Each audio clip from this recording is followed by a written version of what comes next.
ডেঙ্গুতে মৃত্যুর প্রবণতা খুব কম, 1% হতে পারে যদি আপনার ঠিকমতো মানে ফ্লুইড ম্যানেজমেন্টটা ঠিকমতো না হয়। বিশেষ করে ওই ফ্লুইড ম্যানেজমেন্টটা এরকম যে একমাত্র খাওয়ার স্যালাইন বা পানি খেলেও চলে। তো এটা বেশিরভাগ পেশেন্ট খেতে পারে না, মূলত আপনার ওই যে বমি হয়, বমির ভাব থাকে, হ্যাঁ?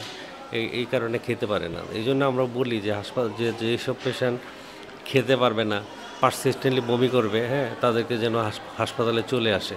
আর যারা মুখে খেতে পারে ওরা হাসপাতালে না এসে বাসায় খাওয়ার স্যালাইন, পানি এগুলো খেয়েই কিন্তু ফ্লুইড ব্যালেন্স রাখতে পারে, হ্যাঁ। তো ওদেরকে খেয়াল রাখতে হবে যে মানে প্রেশার কমে যায় কিনা, প্রস্রাব কমে যায় কিনা, হ্যাঁ।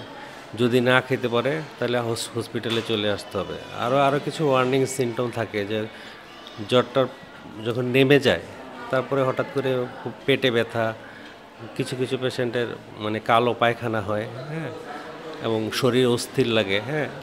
এই যাদের অস্থিরতা লাগে বা কোনো ধরনের শরীরে খিঁচুনি আসে, অজ্ঞান হয়ে যায়, পেটে ব্যথা হয় এবং কালো পায়খানা হয়, তাদেরকে বলবো যে হাসপাতালে চলে আসার জন্য। হাসপাতালে ভর্তি থেকে চিকিৎসা নিলে ওদের জন্য আপনার মর্টালিটি রেটটা কমানো সম্ভব।